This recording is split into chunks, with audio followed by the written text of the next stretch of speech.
ओम श्री गणेशाय नमः। ओम नमः शिवाय। ओम श्री पार्वती देवाय नमः।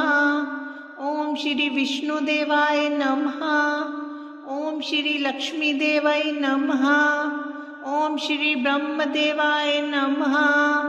ओम श्री सरस्वती देवाय नमः। ओम श्री गंगा देवाय नमः। ओम श्री वृंदा देवाय नमः। ओम श्री कामधेनु देवाय नमः। ओम श्री चंद्र देवाय नमः। ओम श्री सूर्य देवाय नमः। ओम श्री शनि देवाय नमः। ओम श्री हनुमत देवाय नमः। ओम वाणी हिरण्यगर्भाभ्यां नमः। ओम शची पुरंदराभ्यां नमः। ओम मातृपितृ चरण कमलेभ्यो नमः। ओम इष्ट देवताभ्यो नमः। ओम कुल देवताभ्यो नमः। ओम ग्राम देवताभ्यो नमः। ओम वास्तु देवताभ्यो नमः। ओम स्थान देवताभ्यो नमः। ओम सर्वभ्यो देवेभ्यो नमः। ओम सर्वभ्यो ब्राह्मणेभ्यो नमः। ओम सिद्धि बुद्धि सहिताय श्रीमन महागणाधिपतये नमः। ओम कृष्णाय वासुदेवाय हरे परमात्मने प्रणतः क्लेशनाशाय गोविंदाय नमो नमः। ओम कृष्णाय वासुदेवाय हरे परमात्मने प्रणतः क्लेशनाशाय गोविंदाय नमो नमः। ओम नमस्ते कूर्मरूपाय विष्णवे परमात्मने नारायणाय विश्वाय वासुदेवाय ते नमः। नमो नमस्ते कृष्णाय गोविंदाय नमो नमः। माधवाय नमस्तुभ्यं नमो यज्ञेश्वराय च सहस्रशीर्षे तुभ्यं सहस्राक्षाय ते नमः। नमः सहस्रहस्ताय सहस्रचरणाय च। ओम नमो ज्ञान रूपाय परमात्म स्वरूपिणे आनंदाय नमस्तुभ्यं मायातीताय ते नमः। नमो गूढ़ शरीराय निर्गुणाय नमोस्तुते पुरुषाय पुराणाय सत्ता मात्र स्वरूपिणे नमः। संख्याय योगाय केवलाय नमोस्तुते धर्म ज्ञान दिगम्याय निष्कलाय नमोस्तुते। नमस्ते व्योम रूपाय महायोगेश्वराय च परावराणां प्रभवे वेद वेद्याय ते नमः। नमो बुद्धाय शुद्धाय नमो युक्ताय हेतवे नमो नमो नमस्तुभ्यं मायने वेद से नमः। नमस्तुते वराहाय नारसिंहाय ते नमः। वामनाय नमस्तुभ्यं ऋषिकेशाय ते नमः। स्वर्गपवर्गदात्रे च नमो प्रतिहतात्मने नमो योगादिगम्याय योगिने योगदायिने देवानां पतये तुभ्यं देवार्तिशमनाय ते भगवन्तस्त्वं प्रसादेन सर्वसंसारनाशनम् अस्माभिर्विदितं ज्ञानं जज्ञात्वामृतमश्नुते श्रुतास्तु विविधा धर्मा वंशामन्वन्त्राणि च सर्गश्च प्रतिसर्गश्च ब्रह्माण्डस्यास्य विस्तरः त्वं हि सर्वजगत्साक्षी विश्वो नारायणः परः। कञ्जातपत्राय तिलोचनाय कर्णावतंसोज्ज्वलकुण्डलाय कारुण्यपात्राय सुवंशजाय नमोऽस्तु रामाय सलक्ष्मणाय विद्युत्निभाम्बुत्सुविग्रहाय विद्याधरे संस्तुत सद्गुणाय वीरावताराय विरोतिहन्त्रे नमोऽस्तु रामाय सलक्ष्मणाय संसक्त दिव्यायुधकार्मुकाय समुद्रगर्वा पहरायुधाय सुग्रीवमित्राय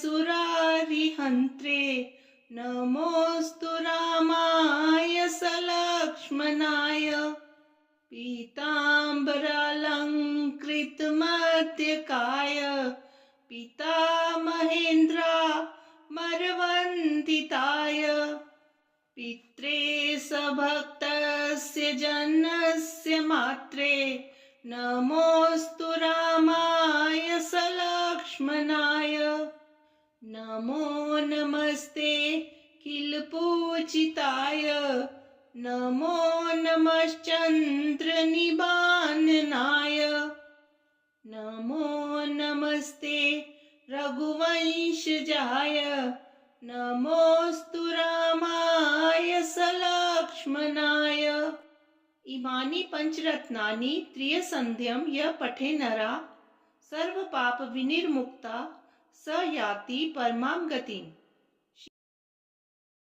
चिदानंद घनम शुद्धम विश्वमंगलकारकम मोक्ष हेतुम हितम विष्णुम वंदे वाराह रूपिणम नेति नेति श्रुति ब्रुते यस्य रूपम विनिर्णयन् परब्रह्म हितम विष्णुम वंदे वाराह रूपिणम तत्वमसीति वक्तार महावीरभूतं जगत्पतिं श्री सद्गुरुं हितं विष्णुं वंदे वाराह रूपिणं रसातलगतां भूमिं गजः कमलिनीमिव उद्धार हितं विष्णुं वंदे वाराह रूपिणं अवधीतयो हिरण्याक्षं विश्वकंटक राक्षसं विश्वपाल हितं विष्णुं वंदे वाराह रूपिणं धर्मोद्धारवतारोऽयं सज्जनावन हेतुकं जगत्पतिं हितं विष्णुं वंदे वाराह रूपिणं अत्यंत करुणासान्द्रं जगदुद्धारकं परं भवतारं हितं विष्णुं वंदे वाराह रूपिणं सुदैवाक्लिष्टकर्माणं जगत स्थिति हेतवे भवनोकाम हितं विष्णुं ओम देवानां कार्यसिद्ध्यर्थं सभास्तं समुद्भवं श्री नरसिंहं महावीरं नमामि ऋन्मुक्तये लक्ष्म्यालिङ्गित वामाङ्गं भक्तानां भयप्रदं श्री नरसिंहं महावीरं नमामि ऋन्मुक्तये प्रह्लादवरदं श्रीशं दैत्येश्वर विदारणं श्री नरसिंहं महावीरं नमामि ऋन्मुक्तये स्मरणातः सर्वपापघ्नं कद्रुजं विष्णाशनं श्री नरसिंहं महावीरं नमामि ऋन्मुक्तये अंत्रमालाधरं शंख चक्राब्जायुधधारिणं श्री नरसिंहं महावीरं नमामि ऋन्मुक्तये सिंहनादेन महता दिग्दन्ति वैदायकं श्री नरसिंहं महावीरं नमामि ऋन्मुक्तये कोटिसूर्यप्रतीकाशमभिचारिकनाशनं श्री नरसिंहं महावीरं नमामि ऋन्मुक्तये वेदान्तवैद्यं यज्ञेशं ब्रह्मरुद्रादिसंस्तुतं श्री नरसिंहं महावीरं नमामि ऋन्मुक्तये इदं यो पठते नित्यं ऋन्मोचक संज्ञकम् अनन्यी जायते सद्यो धनं शीघ्रमवाप्नुयात् इति।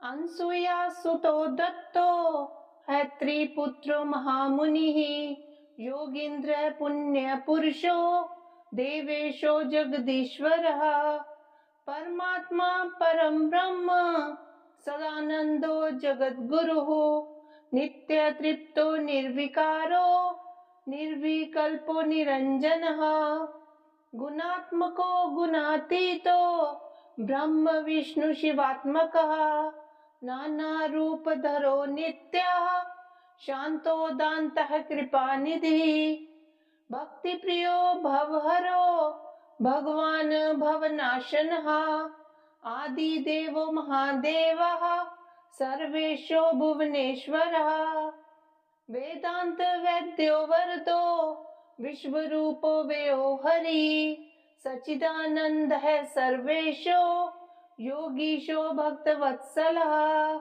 दिगंबरो दिव्यमूर्तिर् दिव्यभूति विभूषणः अनादि सिद्ध सुलभो भक्तवांछितदायकः एको नेको हय द्वितीयो निगमागम पंडितः भुक्ति मुक्ति प्रदाता च कार्तवीर्य वरप्रदा शाश्वतांगो विशुद्धात्मा विश्वात्मा विश्वतोमुखः सर्वेश्वरः सदा तुष्टः सर्वमंगलदायकः निष्कलंको निराभासो निर्विकल्पो निराश्रयः पुरुषोत्तमो लोकनाथः पुराण पुरुषो नघः अपार महिमानंतो हयादंतरहिताकृतिः संसार वन्दावाग्निर् भवसागर तारकः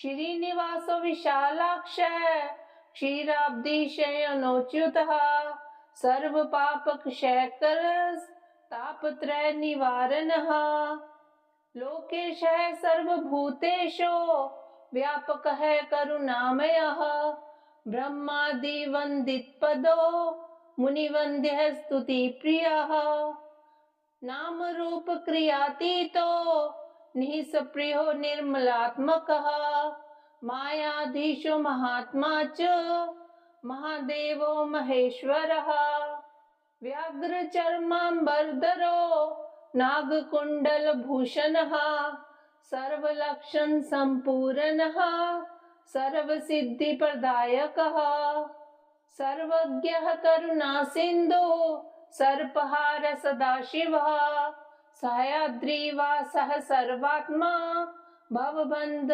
विमोचनः विशम्बरो विश्वनाथो जगन्नाथो जगत्प्रभुः ओम भूर्भुवः सुवरो मीति दिग्विमोकः नित्यं पठति यो भक्त्या सर्वपापे प्रमुच्यते सर्वदुःखप्रशमनं सर्वारिष्टनिवारणम् भोगमोक्षप्रदं नृणां दत्तसायुज्यदायकं पठन्ति ये प्रयत्नेन सत्यं सत्यं वदाम्यहम्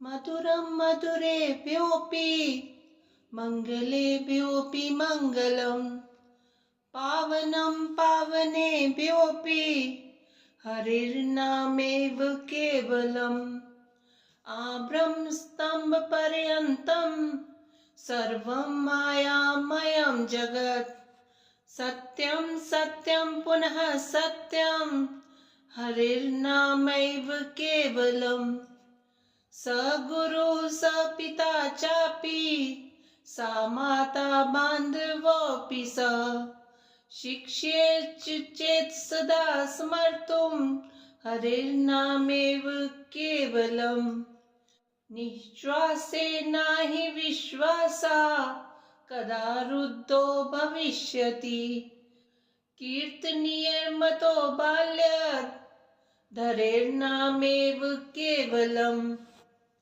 हरि सदा वसेत् तत्र यत्र भागवता जनाः गायन्ति भक्ति भावेन हरिर्नामेव केवलम् अहो दुःखं महादुःखं दुःखाद् दुःखतरं यतः काचार्थं विस्मृतं रत्नं हरेर्नामेव केवलम्। दीयतां दीयतां कर्णो नियतां नियतां वचा। गीयतां गीयतां नित्यं हरेर्नामेव केवलम्। त्रिणीकृत्य जगत् सर्वं राजते सकलोपरि। चिदानन्दमयं शुद्धं हरेर्नामेव केवलम्। विशिष्टरोगोषद्बोधभावात् रोगव्रजाभावविधानवीरं न तत्र यान्तश्च कदापि मोहं धन्वन्तरिं वैद्यवरं नमामि। पीयूषपानिं कुशलं क्रियासु धीरं निरीहं शुभदं दयालुं परबुद्धसाङ्गाङ्गद्वेदविद्यं धन्वन्तरिं वैद्यवरं नमामि। स्वस्थेषु मैत्रीं करुणां रुजार्ते प्रीतिषु साध्य विदधानमेव उपेक्षणञ्चासु मुमुक्षुमर्य धन्वन्तरिं वैद्यवरं नमामि। इच्छन्तमग्र्यं परमं स्वधर्मं दुःखात् प्रयत्नेन सधातुराणां निजात्मजानामिव रक्षितारं धन्वन्तरिं वैद्यवरं नमामि। भूतानुकम्पेति परो हि धर्माः निश्चित्य पथ्यन् गदघनं स्मात् सुसिद्धिमन्तं सुखिनं प्रशान्तं धन्वन्तरिं वैद्यवरं नमामि। पूषां गदानां विविधे निधाने लिङ्गेषु शान्तो च भवाप्रवृत्तो चतुर्विधज्ञानविशेषभाजं धन्वन्तरिं वैद्यवरं नमामि। देशस्य कालस्य तनोर्गदानां द्रव्यस्य दोषस्य रसस्य चापि अशेषतत्त्वज्ञवरं प्रभावात् धन्वन्तरिं वैद्यवरं नमामि। स्पर्शावगम्यर्बहुभिस्तु भावैः शरीरजातेर्गतपीडितानाम् आयुपर्माणानयबुध्यमानं धन्वन्तरिं वैद्यवरं नमामि। असाध्यवर्जपर्याप्यान् साध्यमयान् सिद्ध्य सुयोगसङ्गः निघ्नन्तं व्याहत बुद्धिवेगं धन्वन्तरिं वैद्यवरं नमामि।